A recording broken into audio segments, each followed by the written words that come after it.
네, 재활 현장 실습 3교시 기타 현장 행정 업무의 이해 시작하겠습니다. 자, 기타 현장 행정 업무의 이해 시작하기 전에 2교시가 조금 길었는데요. 3교시는 좀 짧게 갑니다. 자, 전자바우처 도입에 대해 학습하실 거고요. 지역사회 서비스 투자 바우처 사업에 대해서 또 설명드릴게요. 그리고 사회서비스 기관 수요자 조사 관리에 대해 학습합니다. 전자바우처 도입이란서 사회서비스 전자바우처 도입 배경은요.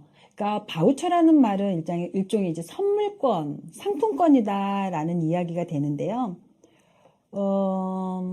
선물권이라는 게 그러니까 일종의 사회적 저소득층, 취약계층들에게 어떠한 이제 나라에서 사회에서 어떤 혜택을 줄 수 있을까? 복지 혜택으로서 뭔가를 기여할 수 있는 그런 부분들로 다가가는데요. 그러니까 저소득층이라는 부분에서 그러니까 소득이 작다 해서 행복을 누릴 권리가 없는 건 아니잖아요. 이들에게 심리적인 어떤 환경의 취약이 심리적인 취약이 되지 않도록 또 다른 복지적인 부분으로 다가간 건데요. 일단 사회 서비스라는 건 정부에서 소득 기준을 정해서 요 기준에 합당한 대상이 있을 때 이 대상에게는 충분하게 자격 조건이 되어서 어떤 보상이라는 부분을 해주는 거예요. 그래서 바우처 사업이다라고 얘기를 하는데요. 이 바우처 사업은 지금 한 15년 정도 좀 오랜 기간이 되면서 이제 기존 사회복지에서 그러니까 요 틀 안에 들어와서 요 안에 들어오면 여기서 보호해 줄게 라고가 이렇게 되었던 방식이 여기에서 이렇게 뿌려주는 어떤 형식으로 변환된 거예요. 그러니까 공급자 지원 방식으로 간 거죠. 그러니까 기존의 사회복지는 이제 안에서 도와주고 물론 취약계층은 항상 돌봐왔었어요. 나라에서 정부에서 돌봐왔었지만 조금 더 편안하게 그 지역 안에서 이제 나름대로 충분한 혜택이 갈 수 있도록 충분한 어떤 이제 보상이 갈 수 있도록 조치가 된 부분이기도 하죠. 그래서 이 부분 자체는 결국에는 무엇을 의미하느냐 하면은 그러니까 수요자의 선택권이 제한되어서 시장 창출에는 한계는 있어요. 그러나 집약적으로 어떤 이제 집중적 보호는 받을 수 있다는 거죠. 집중 보호라는 건 충분하게 이제 나름대로 회복 기간까지 진행이 되는 부분이에요. 이렇게 기존 사회복지가 됨으로 해서 많은 사회 변환이 있었죠. 요 바우처 방식에는 학교 장애인 바우처가 따로 있고, 그리고 특수학급, 그러니까 각 통합학급 안에 특수학급이라고 이제 교육청에서 내려오는 굿센카드라 그래서 또 특수교육 지원 바우처 카드가 따로 있고, 일반 아동들이 쓸 수 있는 이제 점차 프로그램들이 개발되면서 이제 기하급수적으로 많은 프로그램들이 늘어나고 있어요. 자, 이렇게 수요자 중심의 직접 지원 방식의 바우처는 이제 서비스 이용권, 이제 제도라는 게 생겼는데, 요게 중앙부처에서 이렇게 지도가 내려오면 이제 각 지자체라는 건 어디를 말해요?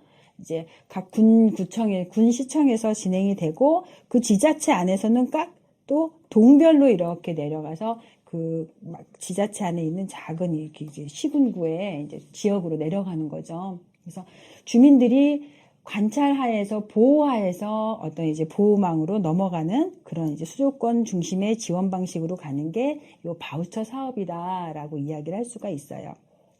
수요자가 직접 지원 방식을 선택을 한다. 이건 뭐냐? 내가 그 공간, 이렇게 A센터, B센터, C센터가 있는데, 여기는 언어 치료를 잘해요. 언어 치료를 잘하는 강사가 앉아 있어. 여기는, 미술 치료, 우리 같이 미술 재활을 잘 하시는 강사가 이쪽 기관에 있어요. 그리고 또 여기는 감각통합, 이제 다양한 또 다른 어떤 부분, 인지치료? 인지치료를 잘하는 강사가 C기관에 있다. 그러면 예전에 같으면 이제 기존 사회복지사에서는 한 군데만 선택을 해서 여기 가면 내가 언어치료 말고 다 여기 미술치료도 잘하는 거 하고 인지치료도 잘하는 게 하고 싶었는데 여기 가면 여기서 다 했어야 되거든요. 지금은 여기 갔다가 다음날은 여기 갔다가 내가 원하는 곳으로 선택을 해서 갈 수 있는 그렇게 이제 공급자, 수요자의 선택에 의해서 가게끔 자율 방식으로 많이 시장이 열렸다고는 볼 수 있는데 한계점이라는 건 뭐냐면 이게 많은 사람들이 나 거기 잘하니까 나도 해야지는 안 되는 거예요. 이유는 기준이 있어서. 이 제도권 안에 들어가야지만 이 혜택을 받을 수 있는데 그렇다고 이 그러니까 바우처의 어떤 이제 도입에 들어가자고 일을 안 할 수는 없잖아요. 그런 거하고 이제 좀 차이가 있는 거죠. 그리고 이제 공급기관의 허위 뭐 부당 청구 이런 도덕적인 이런 것들이 실제로 한 5, 6년 전에는요, 이런 거 많이 있었어요. 그러니까 기존에 이제 뭐 큰 복지관 같은 데는 하나만 프로그램이 있는 게 아니니까 이렇게 한 군데 선택하면 뭐 수영도 하고 뭐 인지치료도 하고 언어치료도 하고 다 하잖아요. 그러니까 그 안에서 돌아가면서 이렇게 할 수 있도록 그런 공간 처리가 되어 있잖아요. 그러면 실은 여기에는 요만한 카드가 있어요. 그러니까 개인의 신분을 보장할 수 있는 이제 뭐 이 번호 띵띵띵띵띵띵 해가지고 이제 무슨 카드, 뭐 굿센 카드, 희망 카드 뭐 이렇게 해서 이제 이 번호가 있는데 이 카드를 이 기관에서 갖고 있는 거예요. 그러면 이 수요자가 다른 기관에 가고 싶어도 갈 수 있어요, 없어요? 무조건 요 프로그램이 끝나고 나면 이 카드를 이렇게 긁어야 되거든요. 그러니까 이러한 어떤 이제 허위로 이제 내담자들을 이제 잡고 있는 이런 부분들도 없잖아 있는데, 또 이제 단점만 있는 건 아니고, 이제 내담자 부모, 이제 양육자가 바쁠 수가 있잖아요. 그러니까 바쁜 생활 속에서 이 카드를 깜빡깜빡하고 이제 안 갖고 올 때도 있어요. 이 안 갖고 올 때는 어떻게 해야 되겠어요? 긁을 수 있어요? 없어요? 예, 못 긁잖아요. 그러니까 우리 긁는다는 표현을 쓰기는 하는데, 그때 결제가 안 되는 부분들이 없잖아 또 있으니까, 이제 뭐 겸사겸사 어찌 보면 이제 그냥 서로 편리를 위해서 결제를 위해서 이제 맡겨놓았던 것들이 나중에는 시간이 지나도 그냥 오늘 바쁜 날이 있어서 다음 날 해야 되는데 그럼 이제 또 결제 날이 늦어지면 이제 결제가 안 되니까 뭐 미리미리 뭐 결제를 한다거나, 그러니까 하지 않고서 미리 결제를 하는 경우도 있고 하고 나서 나중에 후에 결제하는 날도 있는데, 이런 때는 다 뭘 써야 되냐면 사유서라는 걸 작성을 해야 돼요. 그러니까 그냥 관계라는 건 뭘 의미해요? 어떤 거든지 경영에서는 신뢰가 중요하잖아요. 신뢰감. 신뢰성이 있어야지만 이제 또 다른 프로그램이 진행이 되고 다음번에도 되는데, 이제 이러한 부당한 경우들이 자꾸 발견이 되다 보니까 어떻게 돼요? 법은 더 강화되고, 이 법이 강화되면서 또 이제 어떤 이제 행정상의 감사거리는 더 늘어나고, 이런 과정들이 이제 반복되는 그런 순간들이 많이 있었던 거죠. 그래서 지금 우리 자금의 흐름의 투명성이라든가 업무 효율성의 어떤 확보, 이런 것들을 쭉 전반적으로 체계적으로 정리해가는 이 과정이 결국에는 요 현장 실습에서도 학생들이 이걸 마스터해야 되는, 학교 다닐 때 연습까지 충분하게 경험을 해보아야 되는 요 과정이 온 거죠. 왜냐하면 기관에서는 이 치료사들, 재활상담사들을 양성하고 또 그 양성해서 어느 순간까지 이렇게 베테랑 강사가 되기까지 그 시간과 그 예산이 예사롭지 않잖아요. 그러니까 그런 걸 감소시키기 위해서는 학교 다닐 때 조금 더 강화된 학습이 이루어져야 된다라고 생각을 하게 되는 겁니다. 그래서 이 강화된 프로그램 안에서는 행정 처리도 이제 배워야 되는 거죠. 학생들의 행정 처리는 지금은 어려울 수 있지만 반복해서 이 행정 처리를 연습하다 보면 어떻게 돼요? 쉬워지는 거예요. 그래서 이러한 이제 업무 효율성을 통해서 정보의 직접 관리, 집약적으로 관리할 수 있는 이런 홍보 이제 나름대로의 효율성을 가져가고 사회 서비스의 발전 기반 마련이다라고 얘기를 하는 건, 일찍부터 모든 걸 답습을 하다 보면, 경험을 하다 보면 이제 실무에서 실수가 적어질 수 있잖아요. 이런 부분들을 학습하는 거라고 얘기할 수 있죠. 자, 지역사회 서비스 투자사업의 개요는요. 일단은 그래요. 어디에서 지자체에서 발굴을 해요. 이 프로그램은 서울시에서 지역투자사업 아이디어 공모전이 있어요. 지역투자사업 아이디어 공모전. 그래서 여기에서 상을 타게 되면 여기서 대상이 있고 최우수상이 있고 우수상, 장려상이 있는데 저도 여기에서 그러니까 동물 매개 활동을 통한 문제 행동 개선에서 대상을 탔던 기억이 있어요. 대상을 탄 적이 있는데 동물 매개라는 것 때문에 너무 일찍 선구적으로 나타나다 보니까 이게 다 대상을 타다 보니까 분명하게 행동 개선은 되는데 동물이 아이하고 같이 있다가 우리 내담자아이를 깡 물면 어떻게 되느냐. 이러한 우려와 함께 공무원들의 우려와 함께 이 프로그램이 실은 실행이 안 됐죠. 그러나 지금은 어때요? 지금은 그러니까 오랜 전에 했으니까 안 됐는데 지금은 동물 하면 이제 거의 무슨 수준이에요? 우리가 반려견 수준이라는 거죠. 같이 동반자, 같이 가는 수준이기 때문에 그만큼 세월의 흐름은 이제 녹익을 때까지 기다려야 되는 거예요. 문제의 프로그램이 하나가 생기면 그 프로그램이 사회에 자연스럽게 녹아들 때까지 그런 기다려야 되는 시기도 있는 것 같아요. 자, 그래서 수요에 따라 발굴된 사업이라 그랬어요. 그러니까 정서 비전 프로그램 있잖아요. 이 정서 비전 프로그램은 저의 지인이 대상을 탔던 케이스인데 음악 치료예요. 음악을 통해서 그 음악을 연주회까지 가는 모습이에요. 악기를 1년 동안 배우고 연말쯤 되면 그 악기를 가지고 합주회, 독주회, 독창회에서 연주회를 할 수 있도록 연주회라는 건 뭐예요? 많은 사람과 함께 공감하는 거죠. 네, 함께 누릴 수 있고 내가 이만큼 연습을 해서 이제 사회에서 배려를 받아서 이걸 연습을 했는데 마스터를 했으니까 제가 보여드릴게요. 사회에 다시 환원하는 거죠.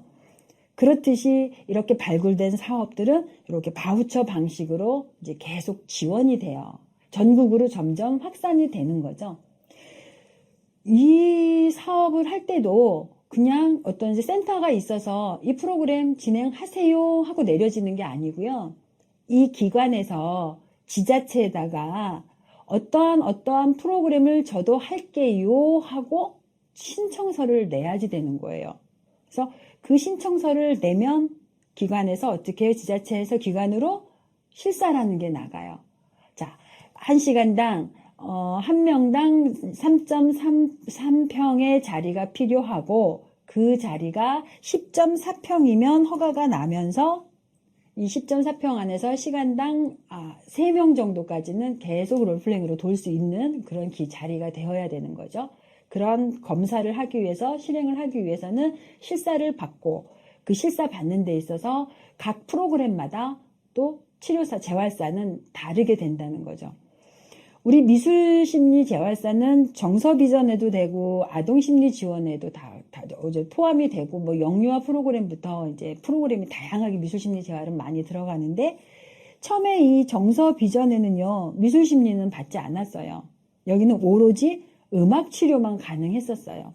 처음에 발굴되면서 여기에서 정한 대상이 그랬어요. 그러니까 이렇게 계속 이제 처음에 발굴한 거에서 똑같이 가는 게 아니라 수요자의 요구에 따라서 이게 이제 점점 더 확산이 되기도 하고 아니면 이제 없어지는 프로그램이 되기도 하고 그러니까 시행착오는 계속해서 진행이 되는 거죠.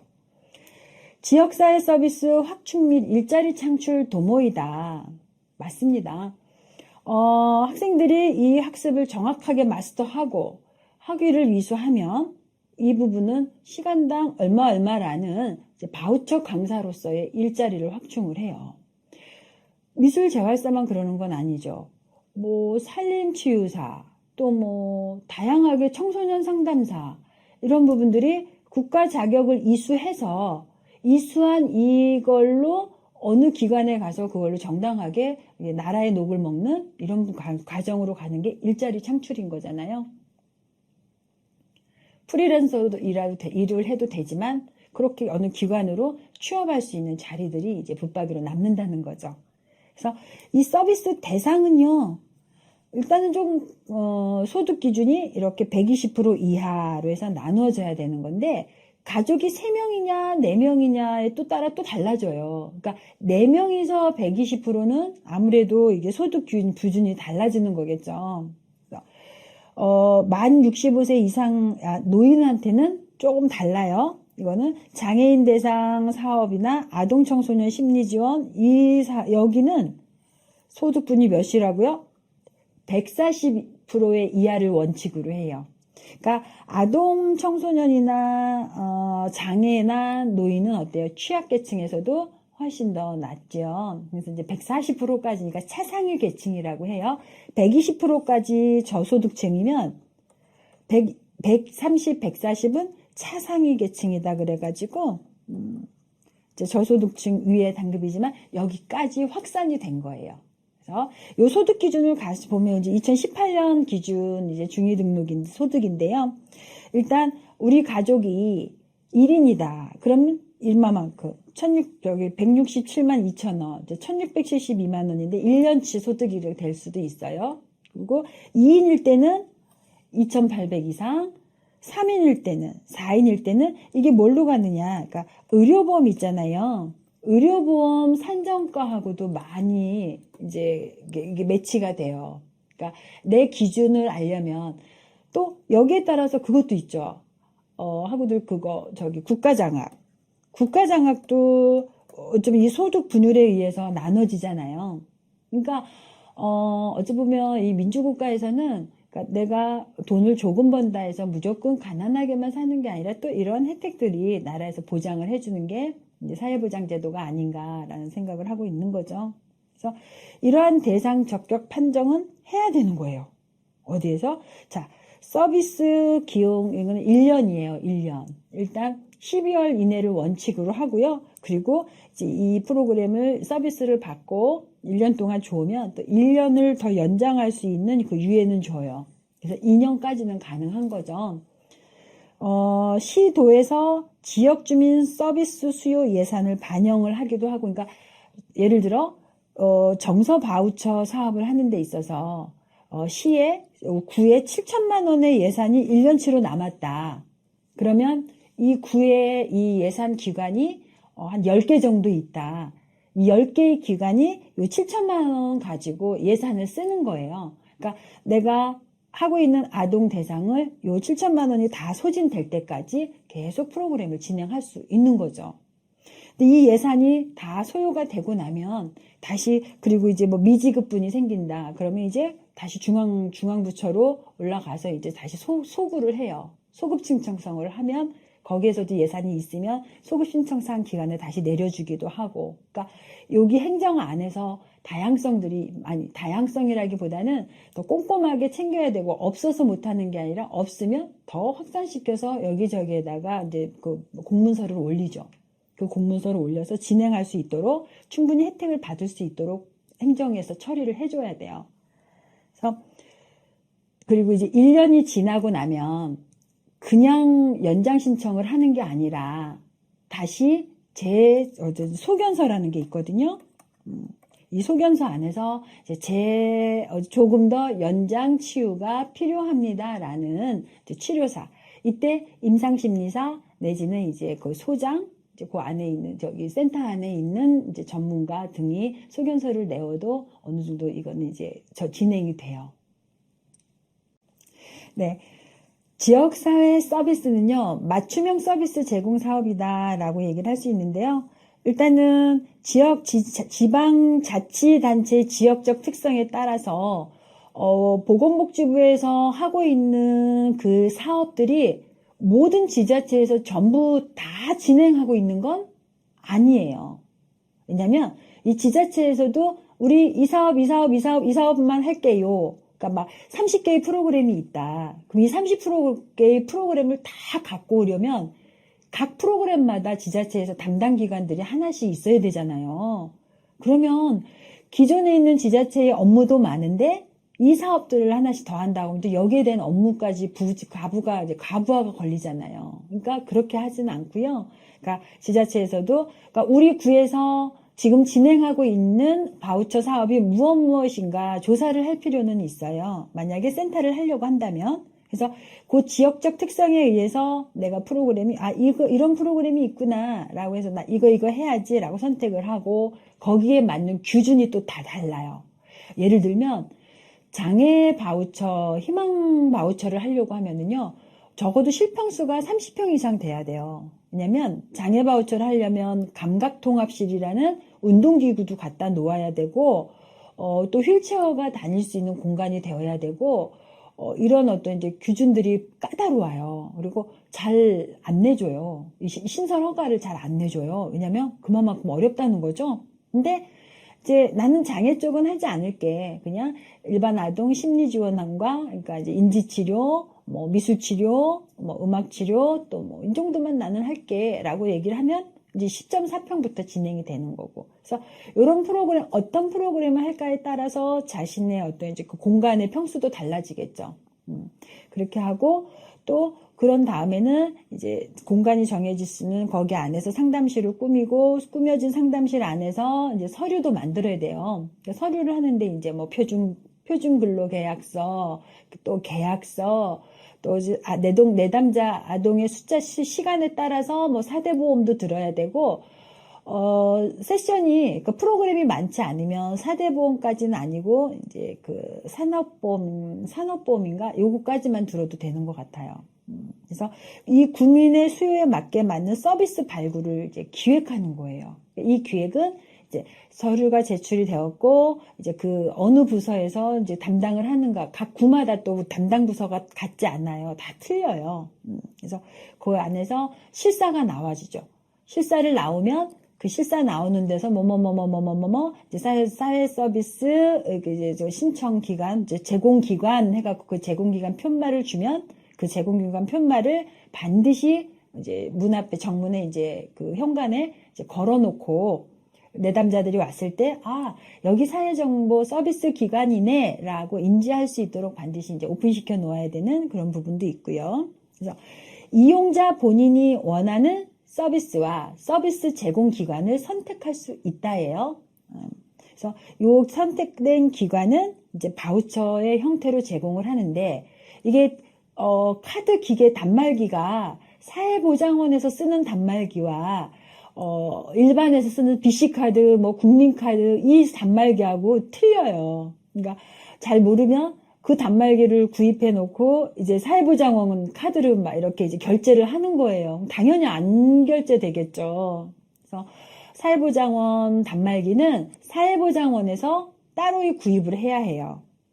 이제 이런 것들 잘 기억하시고, 그리고 대부분의 금액을 지원받고 일부를 본인이 지불하는 자부담의 사업이다. 그러니까 예를 들어 프로그램 1시간당 6만 원이 책정이 되어 있으면 이 6만 원 중에 4만 5천 원은 정부기관에서 주고 1만 5천 원은 자부담인 거예요.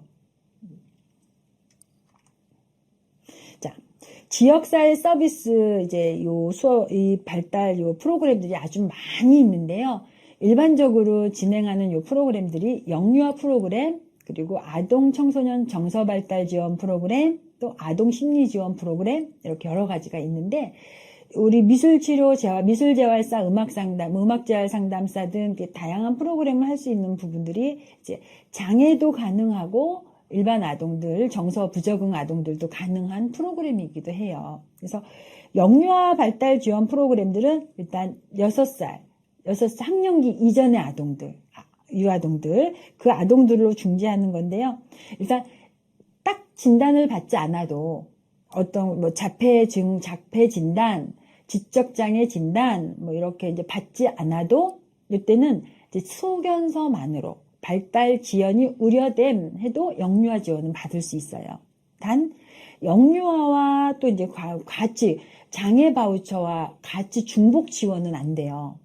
이제 그런 것들 좀 살펴보아야 되고, 그래서 기관에서 이런 정도는 조사가 되어 있어야 돼요. 그래서 영유아를 받는데 장애 지원도 받고 있다. 그러면 한쪽에선 거절을 해줘야 되는 거죠. 그래서 영유아들의 이제 일반적으로 건강하게 모범적으로 발달할 수 있도록 지원을 해준 프로그램들이 많이 진행이 되는데 그 안에서 미술 프로그램, 미술 재활 프로그램 빠질 수 없겠죠. 음악 재활 프로그램도 우리 이렇게 보면 소근육이 이렇게 많이 움직여져야 되니까 빠져갈 수 없겠죠. 그래서 이제 같이 눈손 협응이라는 재료를 가지고 쪼물락쪼물 할 수 있는 이 프로그램들은 노인 프로그램에서도 잘 빠질 수가 없어요. 왜냐면 그만큼 중요하니까. 근데 어려운 학문인 것 같기도 하고 그렇게 어렵지 않은 것 같기도 하고, 그러니까 본인이 생각하는 어떤 이제 그 기준도에 따라서 달라질 수도 있어요.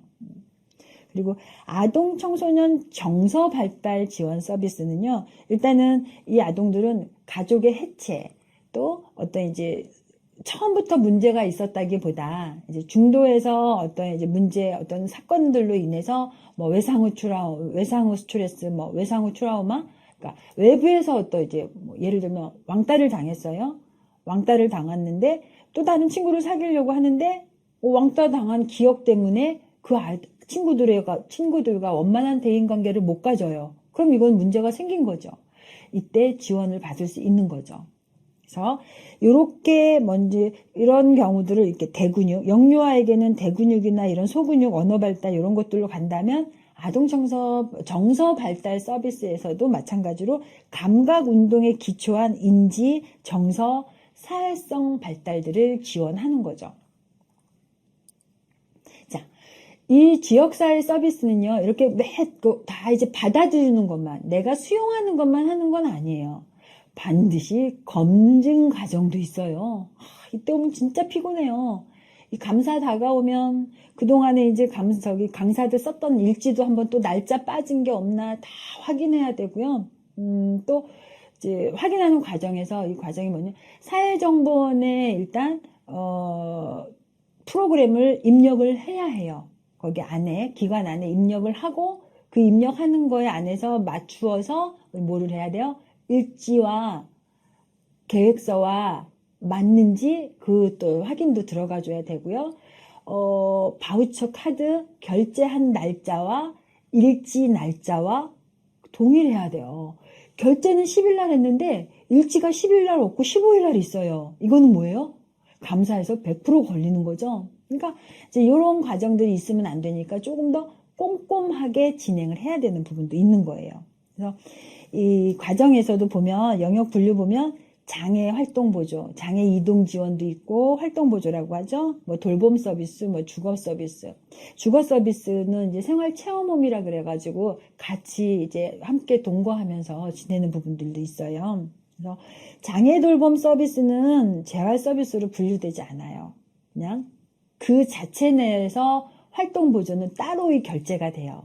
근데 이제 서비스에 맞춰서 이런 가는 교육 프로그램, 이런 것들은 또 이제 저희 이제 서비스 내용 프로그램으로 진행이 되죠.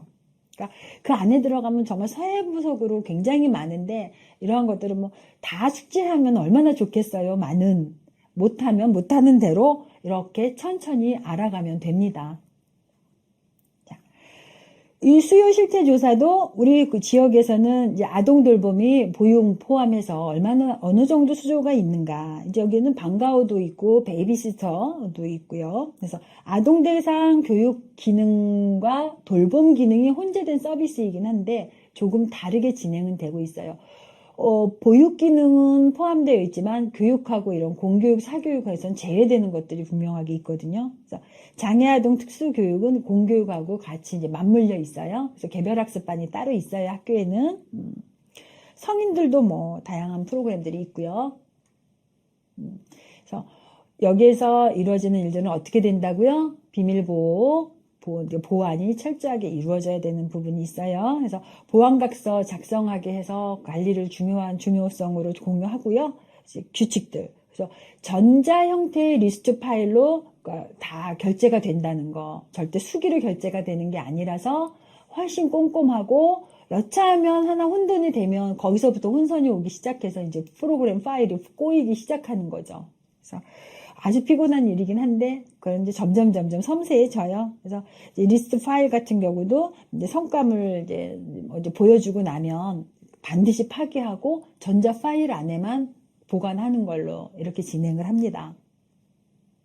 이제 처리 과정도 뭐 입력하고 또 전송시키고 뭐 처리하고 이런 과정들이 있는데요. 일단은 요거는 어떤 이제 설문지, 만족도 조사 다 같이 가는데요. 이런 만족도 조사의 지침 데이터 같은 거 그 프로그램 안에서 하게 돼 있어요.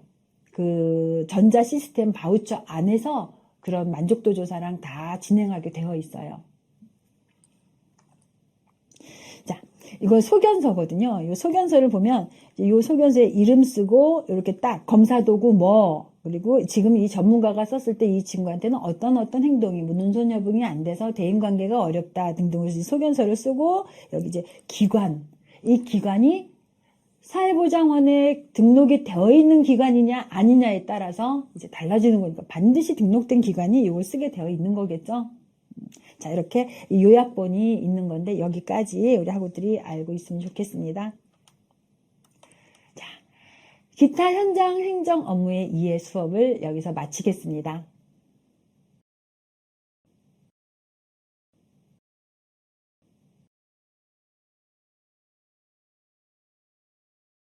자, 1교시 현장 실습의 개념에 대해 학습합니다. 현장 실습에서는요, 미술 재활 현장 실습 프로그램 운영에 대해서, 또 재활 현장의 프로그램 계획 수립에 대해서, 세 번째는 인간 환경에 적합한 재활, 또 미술 및 통제 재활 과정에 대해 학습합니다. 자, 프로그램 운영에 대해서는요, 미술 재활 현장 실습에 요구되는 부분들이 있어요. 그러니까 현장 실습이라는 것은 인턴십 기초 과정인데요. 이 기초 과정은 학교에서 대학에서 습득한 이론적 어떤 지식을 전공 관련 실습 기관에서 직접 잘 할 수 있는지 연습을 하고 또 원활하게 진행할 수 있는 경험을 하는 것입니다. 이러한 경험은 내가 졸업 후에 어떠한 기관에 프로그래머로서 또 강사로서 나갔을 때, 출장을 갔을 때, 취업을 했을 때, 이때 진출해야 해서 내가 능력을 키운다든가 그 능력의 적응력을 강화하는 미리 준비하는 과정이 되겠죠. 모든 과정이 처음이라는 게 있잖아요. 그러니까 바로 처음 스타트해서 원활하게 능동적으로 능력 있는 강사가 되는 건 어려울 수도 있어요. 또 능력 있는 재활심리사가 되기는 또 한계가 있을 수 있잖아요.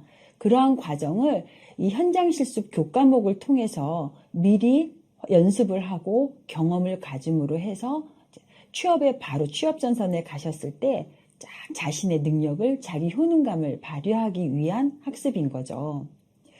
그리고 재활 현장 실습에서 내담자, 그러니까 내담자 거기 있는 집단원들과 함께 만났을 때 여기에서 부합되는 프로그램들을 미리 내가 계획을 해보는 거예요. 전문가로서 가기 위한 기초 어떤 이제 발길을 한다라고 생각을 하면 되겠죠. 이렇게 대학에서 배출되는 인력과 필드에서 실제로 현장에서 필요로 하는 인력과 서로 부합 상통할 수 있는 이 괴리감을 줄여가는 과정이기도 해요. 저 같은 경우는 학교에서 배운 책에서 배웠던 어떤 고차원적인 학문들이 실제로 현장에 가니까 내담자들 그 집단원들과 함께 하기에는 너무 수준이 높은 부분도 있었어요. 그리고 이론적인 지식이 현장에서 모여있는 대상들하고 너무 맞지 않는 부분들이 있어서 당황한 기억들이 많아요. 이러한 기억을 조금 감안해서 여기 학우분들께는 미리미리 준비할 수 있는 현장 실습은 필수이구나 생각을 하고 있었는데 실제로 정부기관에서도 이러한 거는 많이 실습 시간을 꼭 맞추어야 된다라고 계획이 들어간 거겠죠. 이렇게 또 실제로 어떤 이제 기관에서 우리 임상사들이 재활심리사들이 딱 잘 능동적으로 어떤 프로그램들을 진행할 줄 알고 기대를 하고 있었는데 뭔가 오차가 생기고 범주하에서 적용이 안 되는 활용되지 못하는 프로그램을 갖고 왔을 때 거기에서 느껴지는 어떤 실망감들 이러한 것들을 많이 감소시켜야 된다라고 해서 이런 문제점을 해소하는 데 있어서 현장 과목은 필수이다라고 목소리들을 내고 있는 부분이에요. 그래서 대학에서는 이런 미술재활 현장 실습 교육을 정규 교과목 과정으로 채택을 하고 있는데 그 이유가 현장에서 현장 기관장들이 또 어떤 관리자 책임에서도 이런 부분이 절대 필요하다라고 이야기를 하고 있는 거예요. 이렇게 현장 실습의 어떤 욕구 조사 및 설계를 해보았는데요. 그러니까 현장 실습의 인턴십 과정은 필수인데 이때 발달장애 평생교육에 대한 올바른 이해를 제고해야 된다라고 얘기를 했어요. 그러면 발달장애 신드롬, 증후군은 어떻게 나타나느냐. 그럼 발달장애 증후군은 일단 다운 신드롬부터 나타날 수도 있고요. 또 전반적인 발달장애라는 게 있어요. 다운 증후군, 또 전반적인 발달장애에서 전반적인 발달장애를 어떻게 다가갈 것이냐. 이들에게 필요한 게 뭐가 있을까요? 올바른 교육의 이해를 제고하기 위해서는 이들에게는 일단은 사회기술이 배워져야 돼요. 이들한테는 사회기술을 향상할 수 있는 능력을 가야 되죠. 사회기술 향상이 있어야 되겠고 또 발달장애, 전반적인 발달장애한테 부족한 게 무엇이 있어요? 언어죠. 그래서 언어 향상이 있어야 되고요. 그 다음에 사회기술력. 사회기술력도 있지만 심리적으로 전반적으로 같이 할 수 있는 심리적 접근과 사람들에게 다양한 관계성들을 향상하기 위한 이 프로그램이 이제 우리 미술재활사들이 해야 할 부분이기도 해요. 이 미술재활사가 제고해야 될 부분이 이 영역을 다 건드리는 건 아니죠. 그래서 미술재활 영역에서 가야 되는 건 이 심리적 접근으로 가는데 또 관계성 접근으로 가는데 이 심리적 접근이 마냥 착하게 어떤 이제 편안하게가 아니라 이로 인해서 어떤 발달할 수 있는 또 다른 재활, 잘할 수 있는 장점 키우기 이러한 접근으로 갈 수 있도록 올바른 이해를 하고 들어가야 되는 부분이에요. 그래서 기관에서 필요한 소양적인 어떤 능력들을 사전에 준비할 수 있는 것들이 이 현장 실습에서 프로그램을 계획해보고 진행해보는 경험이라는 거죠. 이렇게 장기적으로 어떤 바우처 사업이라든가 전반적인 국가에서 원하는 재활심리사가 되게 하기 위해서는 막대한 예산이 투여가 되잖아요. 그 예산에서 미리미리 실습을 하고 학과 내에서 교과목으로 채택이 되어서 이 실습 기간을 정확하게 이수를 한다면 바로 취업으로 전선으로 나갈 수가 있잖아요. 그럼 시간 절감, 예산 절감 이러한 부분들이 여기에는 충분하게 국가적 정책이 부여가 되고 있는 부분이에요. 그래서 미술 재활 실습 영역에서는요, 그러니까 내담자들이라고 얘기를 하는데 집단에서 같이 함께 하고 있는 이 부분들이 이런 사회적 스트레스에 충분히 감소시켜 줄 수 있도록 기인할 수 있는 능력을 갖고 가셔야 돼요. 그래서 삶의 질 차원에서는 신체적인 관리, 신병 관리도 해야 되고요. 분노가 일어났을 때 마음 조절할 수 있는 것도 가야 되고요. 또 돈도 절약할 수 있도록 경제적 관리도 할 수 있도록 진행할 수 있는 프로그램에 넣으셔야 되는 거고요. 그래서 문화적, 사회적으로 굉장히 필요한 복리적 차원이다라고 이야기하는 겁니다. 그래서 자신의 갖고 있는 잠재 능력, 어떤 창의적인 자아실현 욕구들을 하위 욕구에서 놓고 계속 성장시킬 수 있는 접근으로 다가가는 거예요. 한 번에 완성되는 거 아니에요. 시간을 두고 1년, 2년, 5년 쭈루룩 계획적, 장기적인 목표로 단기 목표가 아닌 프로그램을 진행하고요. 일단 욕구조사 설계에서 표적 집단의 문제점이 무엇인가? 내가 오늘 나가고 있는 재활심리사로서 현장 실습을 가는데 그 현장에 있는 내담자들, 집단원들의 문제점이 무엇인가는 사전에 준비가 되어야 되는 거예요. 그래서 어떤 프로그램의 그 경험을 하기 위해서는 사전 진단, 사전 상담이 굉장히 중요한 부분을 차지하겠죠. 자, 재활에서 미술치료 프로그램이 결정된 이유는 재활 상담으로 언어로만 다가가기에는 이들에게 동기부여라든가 뭔가 불안측 정도에서 육안으로 확인하기가 많이 어려울 수도 있잖아요. 그래서 이러한 것들을 충족시켜 줄 수 있는 게 조형 능력이란 말이죠. 조형이라는 건 입체적으로 무언가 눈으로 확인할 수 있는 나만의 또 다른 어떤 활동이라고 얘기를 할 수 있어요. 그래서 그러한 부분들이 우리는 어떻게 돼야 돼요? 장애인 자신의 어떤 능력 개발이라는 거, 할 수 있는 것. 다 잘하는 거 아니잖아요. 다 잘하는 게 아니기 때문에 언어가 유창할 수도 있어요. 전반적인 발달장애의 발달 부분에서는 모든 게 다 고루 잘하는 게 아니라 어떻게 돼요? 특별하게 본인만의 심취되어 있는 제한된 호기심이 있어요. 이 호기심을 모든 데서 다 고루 발휘하는 게 아니라 특정 분야에만 호기심을 나타내고 흥미를 보이기 때문에 그 흥미를 보이지 않는 부분들은 우리가 막 강요해서 그 부분을 가면 이들은 어떻게 돼요? 수용이 안 돼요. 그래서 이러한 것들이 물론 다양한 재료를 사용해서 많은 재료를 사용해서 다양한 호기심으로 변환될 수 있도록 접근은 하지만 강요는 아니라는 거예요. 이런 연습들을 누가 하는 거예요? 재활심리사들은 현장 실습에서 경험을 해보는 겁니다. 이렇게 해서 미술심리가 채택이 된 이유는 예술이라는 영역에서 미술치료가 접근을 하며 장애인들이 어떤 활동을 하고자 할 수 있는 영역을 넓혀주자. 활동을 하고자 하는 영역 확장이라고 생각을 한다면 그렇게 어려운 과목은 아닌 것 같은데도 그 안에서 서로 화합이라는 부분이 다가가야 하기 때문에 많은 연습이 필요하다는 거예요. 현장 실습에서 적합한 미술 재활 어떻게 가야 될까? 일단은 다양한 방법으로 가되 이들에게 필요한 욕구, 이들이 무엇을 원했는가 조사가 먼저 실시가 되고요. 이 실시된 분석 결과를 토대로 프로그램을 실행하자. 이 프로그램을 실행하는 데 있어서 시행착오를 줄이기 위해서는 미리미리 조사하고 미리미리 준비하자라는 거죠.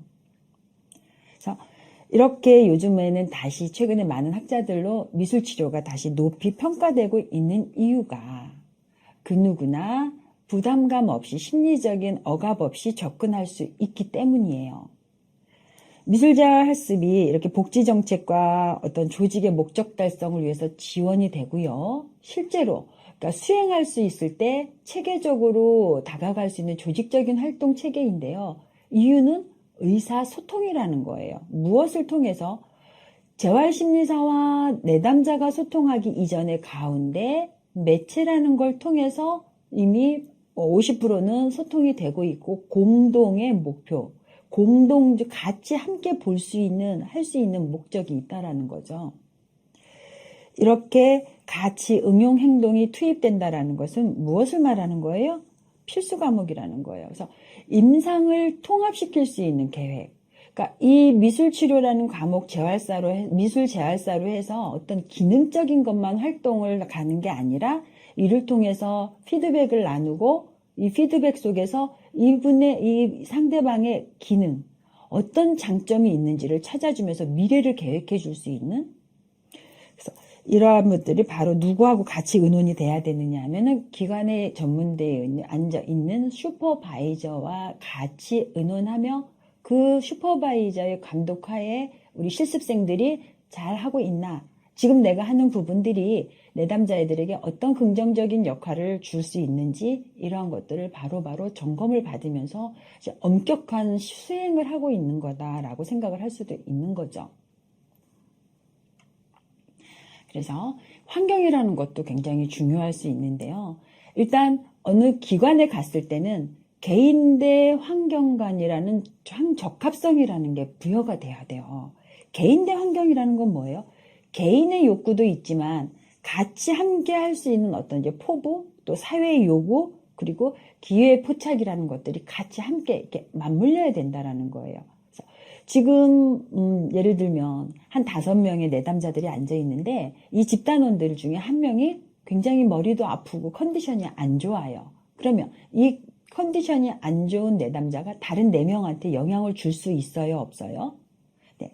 이러한 것들도 잘 기억을 하고 메모지에 옆에 항상 일지에다가 작성을 하시면서 메모를 해가면서 이들이 요구하는 것들이 무엇인지, 지금 내가 이렇게 하고 있는 적합성하고 잘 유지가 되겠는지, 그러니까 작업만 보는 게 아니라 그 내담자가 무언가 손끝으로 움직이는 것만 보는 게 아니라 미술 재활사는 어떻게 돼야 돼요?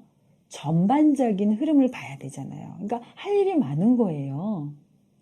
하나의 초점만 맞춰서 어느 초점만 바라보는 게 아니라 항상 떨어져서 미술재활사는 누가 누구에게 도움을 주고 누가 피해를 주는지 이러한 것까지 다 간과하면서 또 특정 행동들을 잘 관찰을 해야 되는 거죠.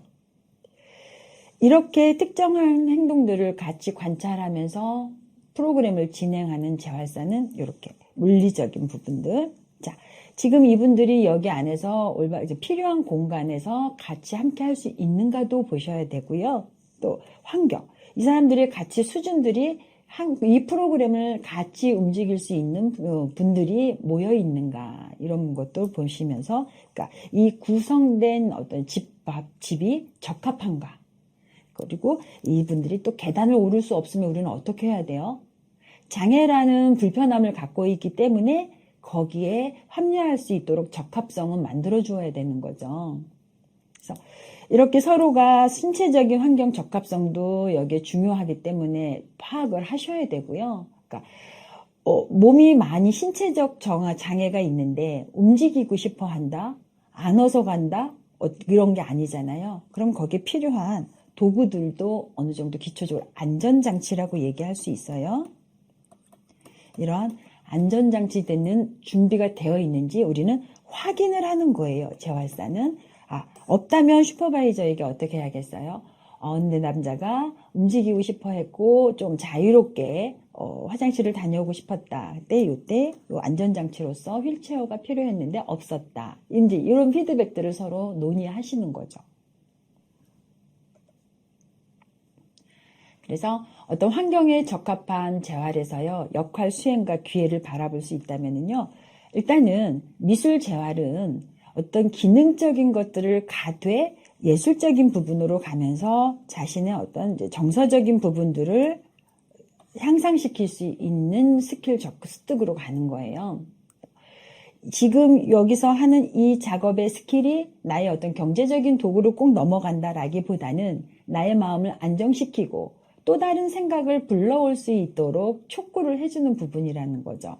그래서 가까운 사람들과 가족의 기대에 어떤 막 높이 가는 것보다는 지금 내 내담자와 수준에 맞추어서 그러니까 주변 사람들이 높이 보고자 하는 어떤 목적치로 가는 게 아니라 대상자, 지금 같이 함께 하고 있는 내담자의 목적치로, 내담자의 눈높이로 같이 높여가자라는 얘기를 하는 거죠. 그러니까 개인의 능력을 일치화시켜 가자. 이때 이건 어떻게 돼요? 그러니까 너무 여기서 한꺼번에 같이 나타나지 서로 이제 요인들이 너무 많이 다르니까 성향이 다 다를 수 있잖아요. 그때 우리는 소통을 할 수 있는 분위기, 소통을 할 수 있는 리더십도 가져가야 되는 부분들이 있고요. 여기에서 너무 맞지 않는 내담자들끼리는 그 자체, 같이 있는다는 자체만으로도 스트레스를 받는 요인들이 있을 수가 있어요. 그때 중재 역할을 잘 해주셔야 됩니다. 미술에서 통제 재활 과정이라는 건 이제 재활이라는 거는 있잖아요. 그러니까 내가 갖고 있을 수도 있고 이 능력을 아니면 갖고 있었는데 이 능력이 소멸될 수도 있어요. 그러니까 이러한 것들을 다시 생성시켜주는 부분인데요. 중요한 건 예전에 갖고 있었는데 지금은 소멸된 것들을 다시 만들어내는 건 불가능할 수도 있어요. 왜냐하면 신경이라는 건 뇌과학이라는 건 한번 소멸되면 다시 그 부분이 재생성되지는 않잖아요. 그러니까 그 옆에 재활, 또 다른 부분을 연습시켜서 지금 현실에 적응할 수 있는 과정을 접근하는 것이다. 이 접근이 우리는 이 환경 요건들하고 많이 영향을 미친다. 그러니까 이분들이 식사를 하러 가시더라도 그 식사 자리에 예를 들어 이제 어떤 휠체어를 타고 계신다. 그럼 휠체어가 지나갈 수 있는 통로 정도는 또 준비가 되어야 되잖아요. 이런 어떤 전체적인 환경적인 영향들 같이 보셔야 되고요. 또 그 재활 서비스에서는 이 팀들, 구성원들이 어떻게 모여 있느냐도 중요한 부분이 될 수 있어요. 이 구성원들에 따라서 이 팀이 즐거운 자리가 될 수도 있고 더더 제한적인 흥미로 갈 수도 있고. 그래서 재활미술심리상담사가 이러한 어떤 팀을 접근할 때는 물론 우리의 마음대로 이렇게 팀이 정해지는 건 아닐 수도 있어요. 기관의 사정이라는 게 있잖아요. 기관의 사정에 따라 조금씩 변화는 있는데요. 이 변화에 또 맞추어 줄 수 있는 게 기관에서 필요한 우리가 재활사의 접근일 수도 있어요. 재활사의 목표에 맞추는 게 아니라 프로그램은 기관에서 상주하고 있는 내담자들에게 표적 집단이 되어야 된다는 거죠. 재활 현장에서 미술 치료는 그래서 이제 심리 치료의 하위 영역으로 들어가는데요. 이제 놀이나 음악, 무용, 다양한 접근을 해요. 이 부분들을 우리는 뭐라고 얘기하느냐? 재료나 마찬가지인 거예요. 매체. 그러니까 오늘은 음악이라는 재료를 통해서 즐겁게 감정 털기를 진행합니다. 또 다음 날은 레크레이션이라는 프로그램으로 진행을 하며 손끝, 자율신경들, 어떤 운동 기능들을 더 촉진시켜 줍니다. 이렇게. 그리고 디자인이나 애니메이션 이런 것들은 어때요? 본인의 취향이라는 게 있죠. 호기심. 그러니까 이쪽으로 많은 5명의 내담자 중에 3명 정도가 관심이 있다면 또 다른 2명 관심이 없는 내담자들에게는 3명의 어떤 에너지가 적용이 된다고 봐야 돼요.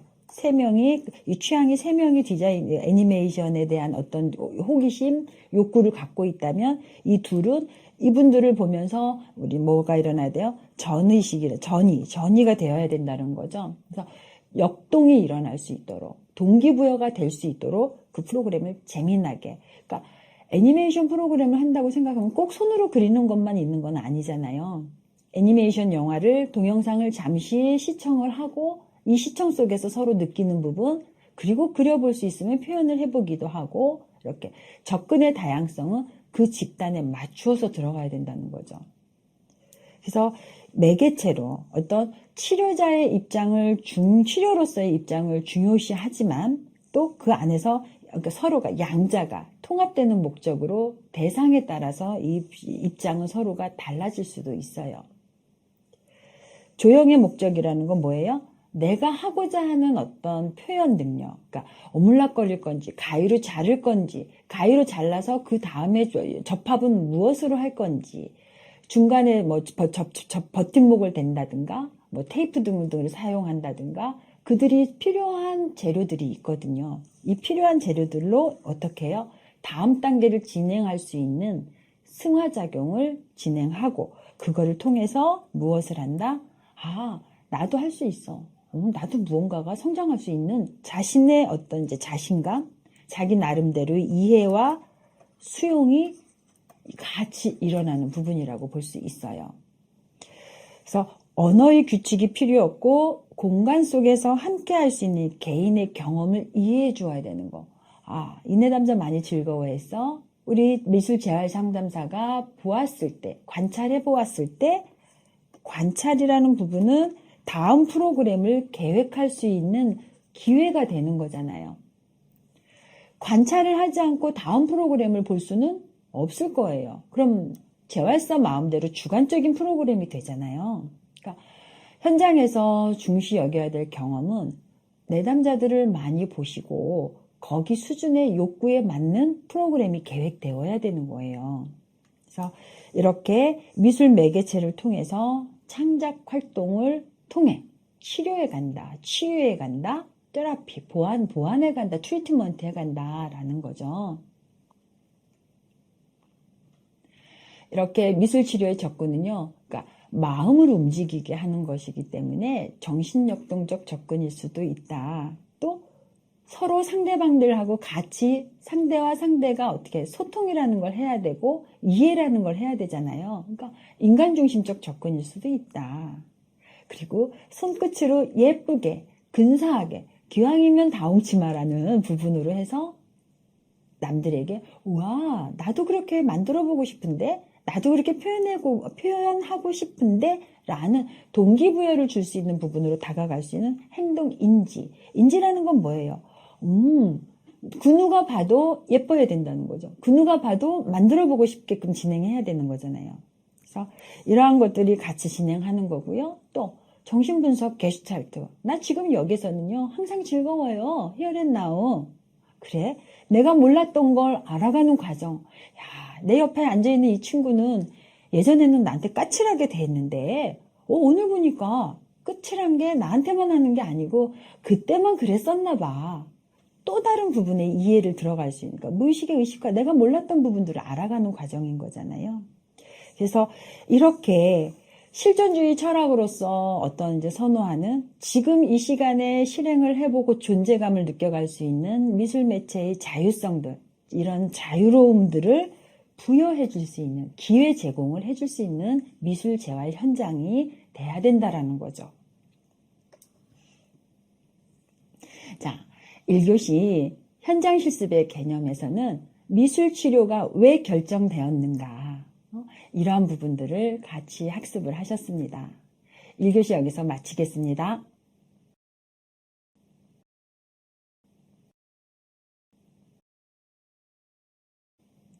자, 2교시 진행합니다.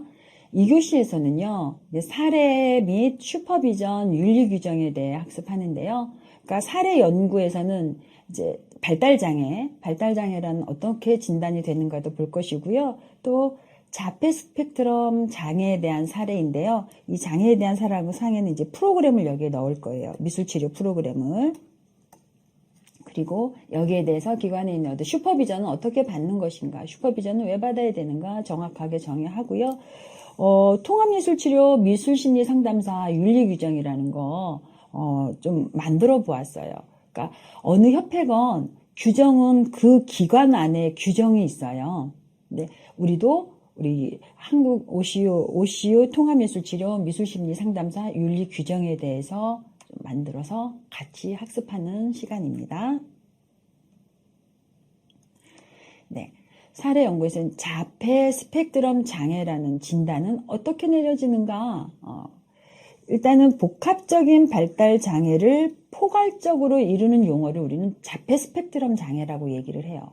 그러니까 장애라 그래서 전반적으로 모든 기능이 다 약화되어 있는 게 아니라 특히 이 오티즘에서는요. 어느 한 제한된이라는 이야기를 했어요. 제한된 호기심.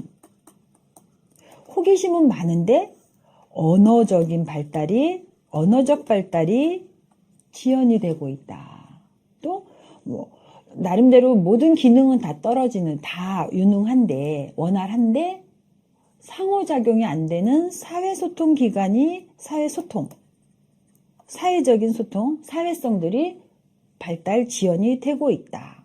그래서 이런 것들이 또 전반적으로 다 같이 갖고 있는 경우도 있어요. 그러니까 이 증상이, 이 신드롬이 어느 쪽이라고 딱 단정을 내리기가 어려운 게 오티즘이기도 해요.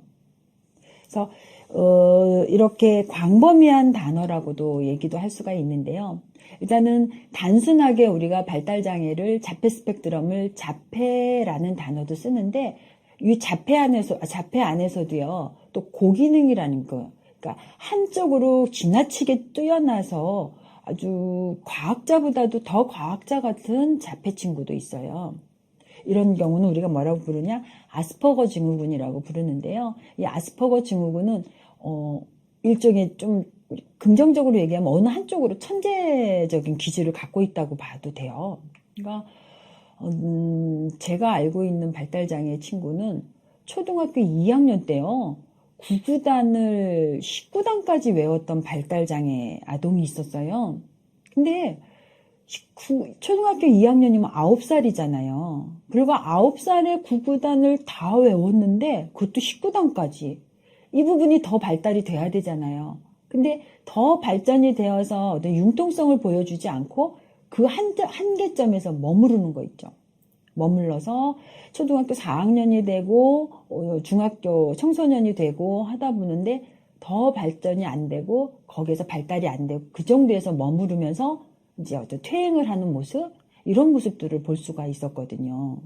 그래서 이렇게 어떤 언어지체 증상이 없는 또 어린이나 성인의 자폐증도, 그러니까 유창한 언어를 써요. 근데 유창한 언어를 쓰는데 이 단어 속에는요, 반복되는 단어가 이렇게 들어있는 거예요. 그래서 아니야 이렇게 해서 이게 벌써 이제 이렇게 막 이제 아주 그냥 한데 이렇게 자세히 들어보면 단어가 핵심이 없고 그냥 행위로서 재미있는 언어를 놀이로서 갖고 가는 거죠.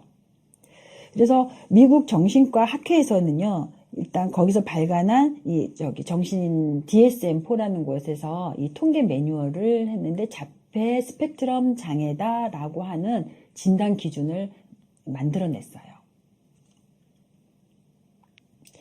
이 자폐 스펙트럼이라는 진단 기준은 이 DSM-4에서 이렇게 불렸죠. 이렇게 매뉴얼이라고 해서 이렇게 불러졌고요. 그래서 이 진단되는 특징은 일단은 최소한 6가지 정도의 행동적 특징이 있어야 되고요. 1년 이상, 짧게는 6개월, 1년 이상 관찰을 해야 돼요. 그러니까 하루아침에 와서 쭈두두두두두 뭐 이제 기계치에 들어간다거나 설문지를 해서 이 아이가 자폐입니다 하고 진단이 되는 게 아니라 6개월 동안 꾸준히 지켜본 후에 소견서를 갖는 거죠. 그래서 3살 이전에는 많은 문제가 이제 발현이 되는데 3살 이전에 자폐 장애 친구들은 잘 진단을 안 해요. 왜냐하면 발달이 늦어질 수가 있는 거잖아요. 그냥 증상만 있지 지켜봅시다 라고 대답을 하지 딱 자폐입니다, ADHD입니다 뭐 이렇게 진단을 섣불리 하지는 않아요. 그래서 또 이 자폐 같은 경우에는 유사증후군과 혼동되어서는 안 되는 부분들도 있어요. 그러니까 전반적인 이제 자폐 장애에서는 전반적인 자폐 발달 장애가 있고 또 이제 고기능인 아스퍼거에서 이제 하부 유형들이 있는데요. 이러한 걸 통칭해서 우리는 오티즘 스펙트럼 디졸더라고도 얘기를 하고요. 이 요즘 4에서 DSM-5로 이제 정신 장애, 정신 분류를 따로 떼어놓은 부분이 이제 다시 통용이 되고 있는데요. 이 장애들은 일단은 사회적 소통을 많이 어려워해요. 그러니까 둘이서 1대1 대화에는 이거 하고 진적으로 이제 본인이 무언가를 요구하는 수준에서 대화 수준이 나오지 상대방이 원하는, 타인이 원하는 어떤 요구 수준에서는 잘 수행이 안 되기 때문에 이러한 부분도 꾸준히 교육적으로, 치료 교육적으로 다가가야 되는 부분이 있어요. 원인이 무언가도 살펴봤어요. 그래서 이제 심리적, 사회적 요인보다는요, 일단은 유전적으로 타고난 기질이 훨씬 더 발달장애한테는 더 요인이 크다고 봐야 돼요. 그러니까, 심리적으로나 태어나서 사회적 요인으로 가는 건 우리가 유사자폐라는 말을 썼거든요. 자폐하고 좀 비슷하기는 하지만, 기질적으로 딱 자폐 기질을 갖고, 생리적으로 갖고 태어난 자폐 기질 아동과 그러니까 현실에서 무언가 나하고 많이 괴리감이 생겨서 갖게 된 자폐, 그러니까 소통이 안 되는 이런 장애들은 분명하게 조금은 차이가 있다는 거죠. 그래서 이 기질적인 것들은 이제 유전적인 것들을 얘기하는 건데요. 자폐 아동의 약 10% 정도가 그러니까 X염색체가 있었고요. 그 증후군도 어떤 이제 유전적인 장애, 그러니까 갖고 있는 그 어떤 특징 행동들이 그러니까 아버지나 그 누군가한테도 조금씩은 갖고 있는 부분들이 있었어요. 그리고 이제 신경생리학적인 부분에서 이제, 그러니까, 제가 알고 있는 한 아동은 이제 태어날 때, 이제 분만을 할 때, 이제 산모가 굉장히 이제 진통이 심했다는 거예요. 그래서 요즘은 제왕절개라는 부분이 크게 발달이 되어 있었지만, 한 30년 전, 20년 전 전에는 제왕이라는 거는 굉장히 큰 수술이었잖아요. 그러니까 어떻게 해서든지 이제 자연분만을 하고 있는데 얼마나 상고가 심했는지 이 아동은 태어났는데 머리가, 보통의 아가들은 머리가 이렇게 동그랗잖아요. 동그랗고 하는데 이 아이는 이 머리 끝이 이렇게 산처럼 뾰족했었다고 해요. 근데 점점 이게 성장을, 아이를 육아를 양육을 하다 보는데 불러도 대답이 없고 눈 마주침이 잘 안 되고 이런 부분들이. 근데 이 부모는 산고를 치를 때, 이 아이가 태어날 때 이제 유도분만이라고 하죠. 그래서 압축기로 아이를 이렇게 빼내는데 우리 아이가 머리가 산처럼 정말로 뾰족했었어요. 그때 그 모습이 잊혀지질 않아요 라고 이야기를 하는 학부모가 있었거든요. 근데 이 아이 자폐는 심했어요. 그러니까 이렇게 어떤 이제 이런 것도 분명하게 신경생리적인 생리학적으로요 영향이 있을 수 있어요. 있기 때문에 근데 이거는 완전하게 우리 딱 진단 그랬을 거예요 라고는 진단을 하지는 못하지만 영향은 있을 거예요 라고 이야기는 할 수 있는 거죠. 자, 생물학적인 요인으로서요, 그러니까 세로토닌화 수준이라고 해요. 일반인보다 세로토닌화 수준을 나타내는데 이 세로토닌화라는 거는요, 그러니까 우리 몸에 이렇게 신경다발들에 이렇게 손에, 그러니까 어느 선인장에 보면 다육에 이렇게 동글동글한 이렇게 모양이 있는데요. 여기 안에서 호르몬들이 잘 융화되는, 그러니까 이렇게 윤활될 수 있는 이렇게 중화작용이 일어나는 부분이 있는데 이걸 세로토닌화라고 얘기를 해요. 그러니까 세로토닌 한다는 거는 우리 신체에서 생물학적인 부분으로 이제 원활한 순환 관계를 얘기를 하는 건데요. 이런 부분들이 현저하게 일반인들보다 낮다는 거예요. 이 세로토닌화 수준이. 이 수준이 낮다 보니 내 거의 안에 축적하는 건 되는데 일반적으로 바깥으로 아웃시키는 게 잘 안 되는 거죠. 그러다 보니 이러한 부분이 자폐라는 장애 진단을 결정하게 된 거죠. 그래서 신체와 자체 내에서도 이런 세로토닌화가 잘 안 되다 보니까 결국엔 뭐가 되겠어요? 원활하지 않다는 건 예민해지잖아요. 예민해진다는 건 옥시토신화 되기보다는 도파민, 아드레날린이 많이 나오면서 점점 이제 예민한 신경들이 성장할수록 더 자라게 되면 자폐장애는 감소되는 게 아니라 여기에 대해서 우리가 어떤 프로그램들이 진행이 되지 않는다면 나중에는 이제 정신분열로 해서 대부분이 병원에 입원하는 경우도 많아요. 이렇게 어떤 외부 진단, 외부에서 오는 활동들에 대해서 반응을 못하니까 발달 지연이 나타남으로 해서 여기 과잉 행동들이 나타나는 거죠. 그래서 있던 과잉 행동들이 도파민, 호르몬에 의해서 요 조절이 안 되는 거기 때문에 자폐 아동들은 어떻게 돼야 되겠어요? 약물과 같이 치료하는 게 기본이라고 보셔야 돼요. 근데 학부형들은 아동들에게 약물 먹이는 걸 어떻게 생각하실 것 같아요? 안 좋아해요. 근데 안 좋아하는 이유가 너무 관념적으로, 이렇게 세속적으로 갔을 수도 있어요. 그러니까 약을 먹으면 그러니까 어떤 약물 중독이 된다? 그럴 수도 있죠. 있으니까 어떻게 해야 돼? 식습관이 그러한 독소들을 빼낼 수 있는 물을 많이 먹는다든가 다양한 방식들이 같이 이루어져야 되는 거지. 약물 하나로 치료되면 얼마나 좋겠어요.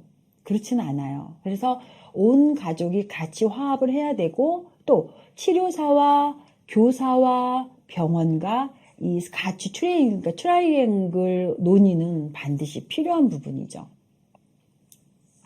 또 뱃속에 있을 때 엄마한테 뇌염이나 또 풍진, 매독 등 이런 어떤 또 다른 질병하고도 많은 관계가 있어요.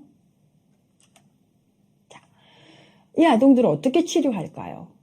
행동치료 반드시 들어가야 되는 거죠. 너무 상동행위가 많이 일어나면 그 상동행위 기다렸다가 반응하지 말고 바람직한 행동으로 변환될 수 있도록 가야 되고 어떤 처벌이나 근데 그러니까 행동 수정을 한다 그래서 훈육이 가지는 게 아니라 이제 부적절한 행동들을 잘 가질 수 있도록 또 다른 이런 어떤 기능적인 부분으로 훈련된 재활심리사가 다가가서 그 훈련으로 학습되어질 수 있도록 접근을 해야 되는 거지 일반적인 교육적 측면으로 갔다가 이 아동들이 더 불안의 높이에서 더 많은 큰 위험한 행동들로 넘어갈 수 있는 경우가 많아요. 그러니까 일반인들이 제지하려고 하다가 이 아동들의 행동들이 너무 특이하니까 저지하려고 하다가 이 아동들이 뭐 벽에 막 머리를 부딪힌다든가 누구를 때린다든가 과잉 행동들을 오히려 유발하는 케이스가 된다는 거예요.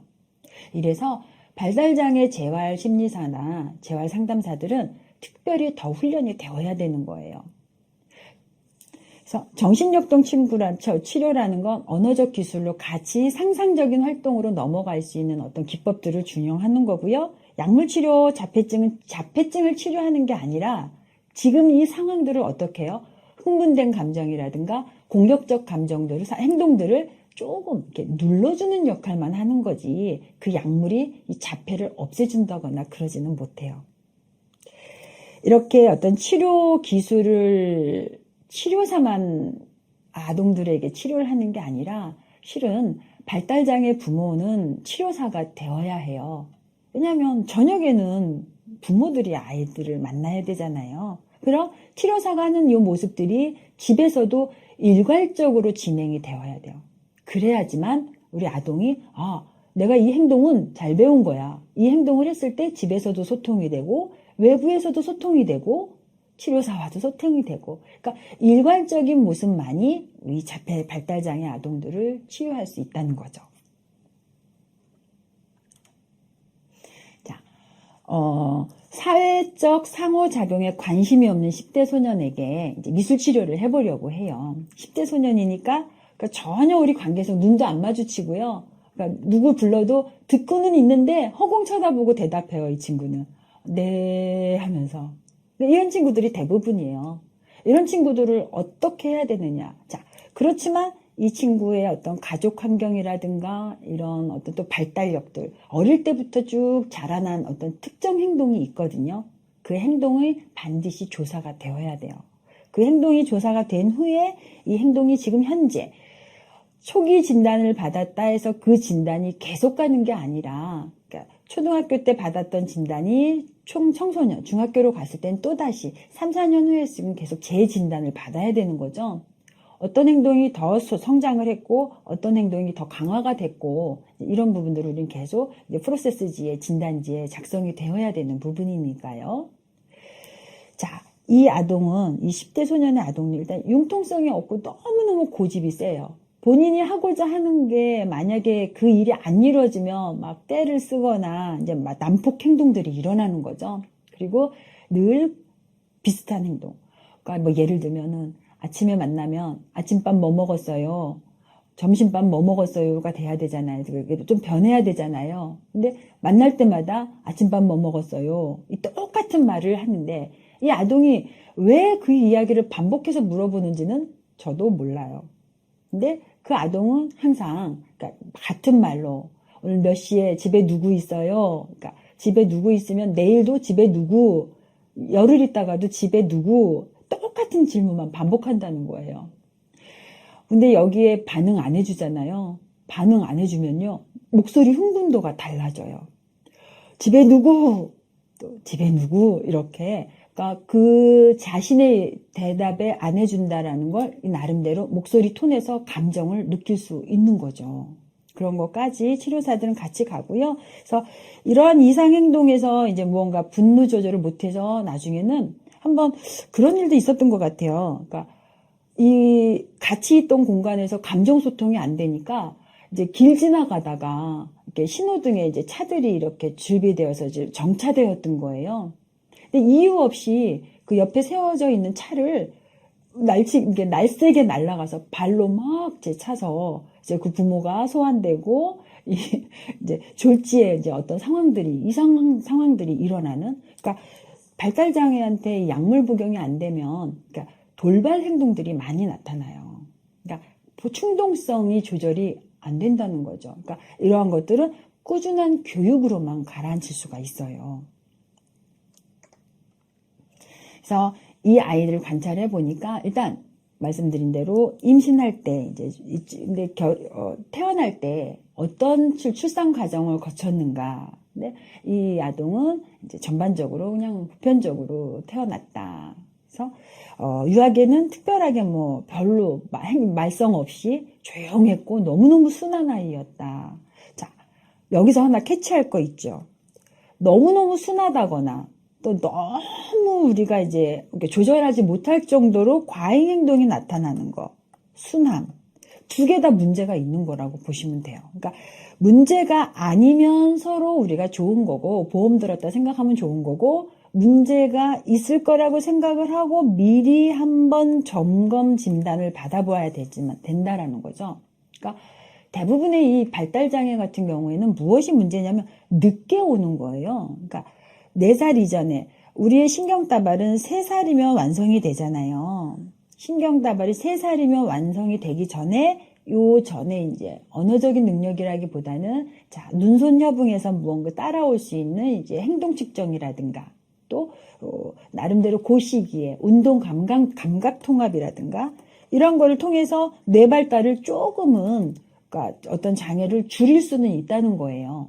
근데 4살, 5살이 되어서 말을 안 해요. 눈을 마주치지 않아요. 이렇게 늦게 오면 정말 중요한 치료 시기를 놓친다는 거예요.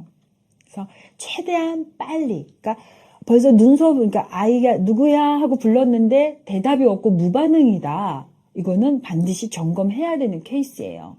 그리고 돌이 되었는데도 옹알이도 안 하고 한 단어도 안 하는 거, 언어 표현 안 하는 거, 이거는 진단 케이스에 대가 필수적으로 가야 되는 부분이에요.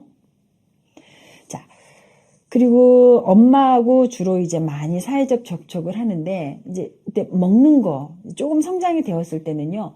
먹는 것만 먹는 거예요. 그러니까 제가 만난 내담자는요. 고추장하고요. 양파만 먹는 아동이 있었어요. 양파. 그리고 대파하고.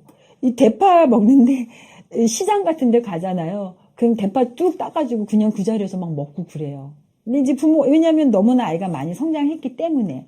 그러면 이 먹는 음식이 자극적인 음식만 먹는다는 건 그만큼 예민도가 크다는 얘기죠. 그러면 돌발 행동도 많다는 거예요. 그래서 이런 정서적 교감 능력 변화를 감내해내야 되기도 하고 흥분 시 상동행위 반복하는 것들도 이 아동에게는 굉장히 컸어요. 그러니까 자폐가 1급으로 아주 이제 진단이 높게 나온 거죠. 그래서 이 아동의 전반적인 수준, 4살 때 자폐 진단을 받았고요. 그 이후부터 치료를 시작을 했기 때문에 조금은 이제 초등학교 입학해서는 이제 집중을 못하는 거예요. 왜 집중을 못했을까? 낯선 환경에 익숙하지 못하기 때문에 이들의 어떤 전반적인 건 뭐예요? 공통적으로 일괄적인 분위기로 가야 된다는 거 잊지 마시고. 자, 그리고 쭉 언어적인 어려움도 있고요. 이제 12살 되다 보니까 이제 변화에 대한 저항감이 더 약해져서 새로운 공간을 가거나 그러면 더 이상 행동들이 많이 나타나는 거예요. 이러한 이상 행동들은 이제 아기 때 본인이 좋아했던 제한된 호기심이 다시 슝 하고 튀어나온다는 거죠. 자, 이 아이에게 핵심 질문으로 가야 될 거는 어떻게 대인관계에 대한 접촉을 피하는가, 왜 피하는가도 봐야 되겠지만 일단은 이 신드롬이 크게 나타나는 경우도 있고요. 그래서 또 어떤 신호를 주는지 본인한테 주는 그 신드롬을 이해를 하지 못하기 때문에 전혀 다른 이상 행동을 하는 거예요. 그러니까 집단 행동이 되겠어요, 안 되겠어요? 같은 반, 교실에서 다른 우리가 통합 수업이라 그래서 요즘 학교들은 장애와 비장애가 함께하는 학교를 갖고 있잖아요. 물론 개별학습반이라고 이렇게 반이 있으면 이제 개별학습반이라고 따로 있어요. 그래서 통합반으로 가더라도 이 아동은 어떻게 돼요? 원반에서 잊지 못하고 수업 시간이 되면 개별학습반으로 오게 되는 거예요. 그래서 이러한 것들도 의사소통 문제가 나타날 수도 있고요. 그래서 이 아동에게 미술치료는 어떤 걸 가야 되는가? 충분하게 이제 중재 전략에 갈 수 있는 이 아동의 마음을 풀어낼 수 있는 이러한 작업으로 들어가는데 이 아동이 즐거워해야 돼요. 싫어하면 재료 쳐다도 안 봐요. 그냥 막 외부만 이제 배회하면서 절대 겉돈다고 얘기를 할 수가 있는 거죠. 그래서 이 매체에 흥미를 가질 수 있는지 없는지를 지켜봐야 되고요. 그리고 이들이 어때요? 공포. 이 재료가 나를 편안하게 해줄 수 있을 것 같아 라고 하는데 그래서 이 아동에게 어떤 젖은 재료, 뭐 점토라든가, 또 뭐 밀가루 같은 어떤 이제 전분가루 놀이를 할 수 있도록 준비를 해두었지만 이 친구는 그런 재료는 손에 대지도 않아요. 무얼 갖고 노느냐? 비닐 있죠, 비닐. 그러니까 이런 어떤 긴 비닐이 있으면 그 비닐 하나 가지고 계속 반짝반짝반짝 한 그런 빛을 바라보기도 하고 그 흔들면서 그 하나 가지고 2시간도 놀아요. 어떤 걸 갖고 어떤 거에 푹 좀 빠져서 집중을 해서 그렇게 내는지는 모르겠지만 나름대로 그 재료를 가지고 흥미롭게 논다는 건 지켜봐서 관찰을 해야 되는 부분도 없지 않아 있어요. 그리고 이 친구가 사회성이 전혀 안 된다 그랬잖아요. 그러니까 사회성이 될 수 있도록 라포, 친근해질 수 있는, 표현해 줄 수 있는 이것도 접근을 해야 되는 부분이기도 해요.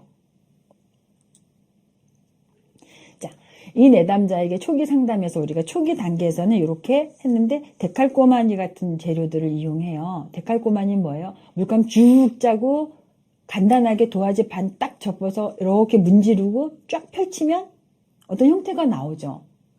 많이 움직이지 않아도 간단 행동을 통해서 슉 변화될 수 있는 어떤 형상이 나올 수 있는 우연의 효과가 데칼코마니의 치료 방법이라고 보시면 돼요. 강한 어떤 자기 발달 지연이 나타나고 있는 이 아동, 고집이 세고 언어 소통도 안 되고 또 상동행위도 과잉 행동도 많이 나타나고 있잖아요. 이런 부분으로 해서 어떤 이제 삶을 그리기, 그러니까 젖은 재료로라기보다는 의식화, 무의식의 의식화를 갈 수 있는 작업으로 딱 접근하는 게 훨씬 더 용이할 수도 있다. 중기 단계에서는 이렇게 소근육, 그러니까 뭐 뿌리기 등등으로 해서 어떤 행위 단계로 가는데요. 그러니까 부정적 감정을 표출하고, 그러니까 시원한 감정을 느낄 수 있도록 행위를 크게 갈 수 있도록 프로그램을 계획하면 훨씬 더 이제 중재 프로그램으로서 적합하다고 볼 수 있을 거예요. 종결 단계에서는요. 일단 조금 더 이제 12회기, 15회기, 20회기를 계획 프로그램을 짰을 때 이제 마지막에 15회나 20회기까지는 이렇게 자신을 표현할 수 있는 생각 담기, 계속 어떠한 행위에서만 움직일 수 있는 프로그램이었다면 이제 조금은 형상이 나올 수 있는 구조화된 프로그램으로 진행을 한다면 이렇게 관찰화를 통할 수도 있고요. 이 관찰화를 통해서 본인이 가져갈 수 있는 공간 형성, 어떤 공간 개념들을 발전시킬 수도 있어요. 또 찰흙이라는 것은 찰흙을 주무른 다음에 동글동글하게 바닥에다 또 이렇게 이제 코일링 만들기부터 이런 순서들을 자꾸 적용해 주면서 발달할 수 있는 이 찰흙이 오면 이렇게 작업하는 거야 라고 본인 스스로가 습득하는 인지 능력도 향상을 할 수가 있는 거죠. 그리고 이렇게 보면서 다른 아동이 무언가를 할 수 있는 방법들도 이제 볼 수 있으면 좋은데 그거는 좀 기다려야 되기도 해요. 그리고 기대 효과는 능동적인 자기 표현이다. 근데 이 능동적인 자기 표현이 올 때까지 어떻게 해야 된다고요? 반복적으로 매체에 대해서 이제 그 재료를 선택할 수 있는 기회를 계속 제공해 주어야 되니까 연습할 수 있는 기회를 주는 거예요. 근데 이때 치료사가 불안할 수도 있어요. 매번 재료를 새로운 재료로 해서 호기심, 창의성을 주어야 된다고 생각을 하는데 같은 재료를 주어도 내담자가 느끼는 생각이 다르다면 그건 창의성을 주는 거죠. 네. 그래서 이 내담자한테 어떤 반응이라는 것은 데칼코마니에 대한 과제 활동에서는 매체에 대해서 물감이라는 거, 색이라는 게 이런 게 있었어 라고 호기심을 주었으면은요.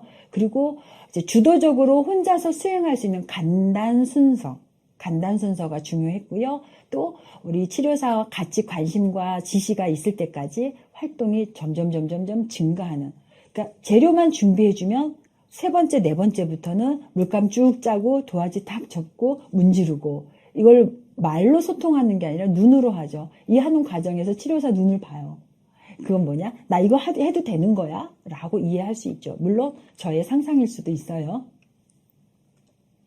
자, 그래서 매체의 반응에 대한 기대 효과를 봤다면 이걸 통해서 무엇을 해야 돼요? 다음번 프로그램에 무엇을 더 첨가해야 할까? 그 사항을 보는 거지 새로운 프로그램으로 확 획기적으로 짜나가는 건 아니에요.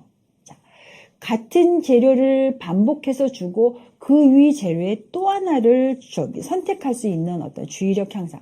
싹 바꾸면 불안해요. 완전히 재료를 바꾸면. 그래서 이런 집단 활동에서는요, 같이 함으로써 같은 재료를 반복해서 주고 거기에서 능동적인 자기 표현을 하고 그리고 감각놀이의 어떤 매체 활용이라는 것으로 확산시켜 주는 것이다. 자, 슈퍼비전이라는 건 이렇게 하는 거죠. 그러니까 내가 갖고 있는 이 지식이 이 서비스에서 효과적으로 잘 사용했는가 도와주는 활동을 하는 게 슈퍼비전일 뿐이에요. 그래서 이 슈퍼비전에는 슈퍼바이저가 있고 슈퍼바이지가 있고, 그래서 이 상담사에게 원활한 기능을 수행할 수 있는가 이런 사회복지기관 활동에서 이제 지원을 하는 부분이에요. 미술치료사의 슈퍼비전 목적은 일단 전문적인 능력의 개발이고요. 자질 향상을 목적으로 하는데 이러한 것들이 실무 능력에서 정확하게 자신만의 어떤 서비스에 대한 지식과 기술을 표현하고 익히는지 그리고 능력과 자질을 향상하는지 보고요. 또 이제 서로 실무자 격려하면서 또 경험이 없는 미술치료사들 도움을 주는 거죠. 처음부터 경험 많은 거 아니에요. 경험 없다고 두려워하기보다는 그때는 같이 함께 한다라는 협조적인 마음을 갖는 게 좋겠죠. 그리고 실습 일지란에 슈퍼비전 란이 있어요. 그 란에 이 슈퍼바이저에게 평가를 받으셔야 되는 거예요. 자, 우리 제2군의 슈퍼비전은 어떻게 가야 될까요? 데칼코마니를 했고 데칼코마니에서 점점점 촬영놀이까지 갔어요. 이때 이 놀이에서는 자폐아동이 이 매체를 선택할 수 있도록 진행을 해주는데요. 슈퍼바이저는 어떻게 했느냐? 책상 위에 아동이 재료를 선택할 수 있도록 나열을 해주면 어떨까요? 이게 세션을 쭉 지켜보면서 나타난 슈퍼비전이거든요. 근데 괜찮은 것 같죠? 그래서 이 방법을 선택을 하고 채택을 하고 같이 진행을 했을 때 우리 아동은 훨씬 더 상동행위가 줄어드는 걸 볼 수 있었어요. 이렇게 우리 상담 윤리사로서는 이제 윤리 과정들이 있어요. 이 윤리 과정은요, 그 교환 안에 첨부 파일로 제가 넣어 드릴게요. 그 안에서 좀 꼼꼼하게 잘 읽어 보시고요. 이 전문가로서의 태도, 능력 꼭 이제 숙지하시고, 지속적인 교육과 연수의 필요성은 꼭 인식하시면서 참여해야 된다는 거. 그리고 슈퍼바이저 지도 감독. 이렇게 전문가적인 자문을 받을 책무가 있다는 거. 자, 그리고 또 태도로서 전문성 외에 성실성도 있어요. 이 성실성에는 상담자의 목표, 이점 한계, 또 이러한 것들을 상담을 또 잘 진행해야 될지 말아야 될지 이런 것들이 다 들어있기 때문에 이 성실성에 대한 것도 꼭 숙지하셔야 되고요. 네, 자격관리. 2급에서 1급에서 반드시 해야 될 게 뭐냐면요. 교육이에요. 네, 재교육, 평생교육, 재교육을 반드시 받으셔야 되고요. 이 교육에서 이 상담에 관련 분야에서 취득한 최종 학위 및 전공을 반드시 이렇게 명시하는 데 있어요. 이 명시하는 데 있어서 이 상담이 이제 같은 학위가 있더라도 그것이 상담 관리인 것처럼 알리지 않아야 되는 거고요. 또 부모들이 혹시나 이렇게 타인들이 자격증 같은 것들을 요구할 수도 있어요. 그때 보여주셔야 돼요. 항상 나의 권위는, 나의 능력은 여기까지입니다 라고 하면서 자신의 전문적인 교육과 연수를 꼭 받아야 된다는 거. 그리고 또 내 자격증에 대한 어떤 유지를 하기 위해서는 계속 어떤 자격 회복 기능, 연수, 교육, 항상 슈퍼비전 이런 것들이 잘 진행이 되어야 됩니다. 사회적 책임도 있어요. 고용 간의 관계도 있고요. 그러니까 사회적 도덕, 윤리 기준. 그러니까 너무 힘들다 해서 내가 보여줄 수 있는 상담의 어떤 공익적인 부분들까지도 책임을 져야 되니까요. 그래서 기관의 목적과 방침이 우리 상담사 윤리와 상충될 때는 이를 해결하기 위해서 반드시 노력을 해야 됩니다. 그리고 이제 상담 기관자. 책임이라는 건 사회공익과 상담 분야 발전에서 최선을 다하는데요. 사회와의 관계에서는 그러니까 상담 기관의 운영자와의 관계도 반드시 이렇게 있어줘야 되니까요. 이런 것들을 직원들하고 기관의 목표와 또 우리가 갖고 있는 치료사의 목표와 활동에 대해서도 알려주셔야 돼요. 다 같이 이제 전문직과의 관계인데요. 다른 전문직하고 관계에서도 상호 협력적으로 관계를 도모하셔야 되고요. 또 이제 공적 자리에서 개인의 의견을 말할 경우라든가 이럴 때는 내 개인적인 의견보다는 이제 우리 치료사 전체의 견해나 입장이 아닌 것이라는 걸 반드시 어필해 주시고요. 내담자 복지 권리에 대한 어떤 존중과 내담자 이런 것들에서는요. 그러니까 잠재력 개발이라는 거 인지해 주시고요. 윤리 규정에 내담자를 치료를 하는 게 아니라 그건 약물로 진행하고 병원에서 하는 거고요. 어떤 방식에도 해를 끼치지 않는 안전한 방식이라는 거 꼭 기억하시면서 어디 이제 일자리를 찾아주는 이런 것도 안내는 하지만 그걸 찾아줄 의무가 있는 건 아니다. 자, 2교시 사례 및 슈퍼비전 윤리규정 수업을 마쳤는데요. 좀 길어요. 3교시에서는 좀 짧게 갈게요.